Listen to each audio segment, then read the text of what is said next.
അതായത് അന്ന് പോലീസിന്റെ വളരെ ക്രൂരമായ മർദ്ദനമാണ് ഉണ്ടായത്. അത് പ്രത്യേകിച്ച് സ്ത്രീകൾക്കെതിരെ അതിക്രൂരമായ മർദ്ദനമാണ് ഉണ്ടായത്.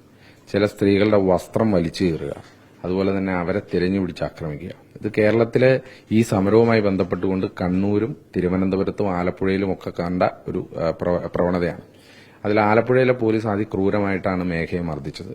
മേഘയെ ആദ്യം അടിക്കുന്നത് കഴുത്തിന്റെ പിറകിലായിട്ടാണ്. ഈ കഴുത്തിന്റെ പിറകിൽ ആദ്യ അടിയിൽ തന്നെ അവർക്ക് വലിയ ക്ഷതമേറ്റു. ആ ക്ഷതമേറ്റപ്പോൾ തന്നെ ബോധം കെട്ട് വീണ് കഴിഞ്ഞ് ഇവർ തല ഉയർത്തിക്കൊണ്ട് എഴുന്നേറ്റപ്പോൾ വീണ്ടും ഒരു പോലീസുകാരൻ വന്ന് കഴുത്തിന് പിറകിൽ തന്നെ വീണ്ടും അടിക്കാനുണ്ടായത്.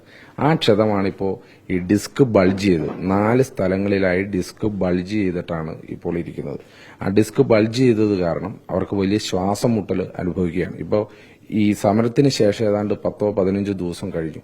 അപ്പൊ ഇത്ര ദിവസമായിട്ടും ഈ ഹോസ്പിറ്റലിന്റെ ICU വാർഡിൽ ചികിത്സയിലാണ്. അതായത് ആ ഡിസ്കിനേറ്റ വലിയ ക്ഷതമാണ്. എന്തെങ്കിലും ഭക്ഷണം കഴിക്കാനാവാതെ, ഭക്ഷണം കഴിക്കുമ്പോൾ അപ്പോൾ തന്നെ ഛർദ്ദിക്കുന്ന ഒരവസ്ഥ, നടക്കുമ്പോൾ തന്നെ ഒരു 10-20 മീറ്റർ നടക്കുമ്പോൾ തന്നെ വലിയ രീതിയിലുള്ള ശ്വാസം മുട്ടൽ വരുന്ന ഒരവസ്ഥ.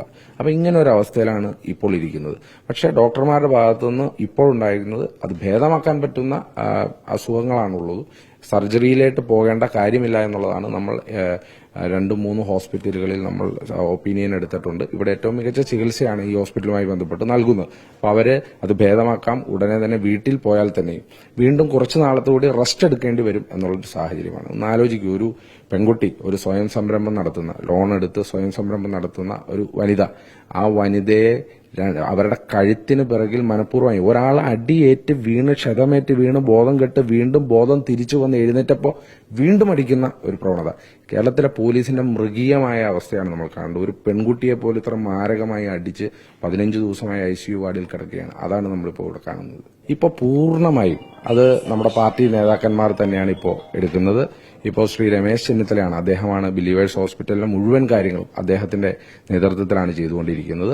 പക്ഷേ ഇനിയും ഏത് ട്രീറ്റ്മെന്റ് വേണമെങ്കിലും അത് ശ്രീ KC വേണുഗോപാൽ കൃത്യമായി ഇവിടെ വിളിച്ചിടപെടുന്നുണ്ട്. ശ്രീ VD സതീശൻ അദ്ദേഹം കൃത്യമായി ഇടപെടുന്നുണ്ട്. ശ്രീ K സുധാകരൻ വന്ന വഴിയെ തന്നെ ഇതാണ് ചോദിച്ചതും KPCCയുടെ ഭാഗത്തുനിന്ന് എന്താണ് ചെയ്യേണ്ടത് എന്നുള്ളതാണ് ചോദിച്ചത്. അതുകൊണ്ട് കോൺഗ്രസ് നേതൃത്വത്തിന്റെ കൃത്യമായ ഒരു ഇടപെടലുണ്ട്. എങ്കിലും ഞങ്ങൾക്ക് ആവശ്യപ്പെടാനുള്ളത് കോൺഗ്രസ് പൂർണ്ണമായും മേഘയുടെ ചിലവുകളും മറ്റ് കാര്യങ്ങളും, കാരണം വലിയൊരു ലോൺ എടുത്ത് സംരംഭം നടത്തുന്ന ഒരു വനിതയാണ്, നമ്മുടെ നാടിന് തന്നെ മാതൃകയായി പൊതുപ്രവർത്തനം അതിന്റെ ഒപ്പം തന്നെ നടത്തിവരികയാണ്.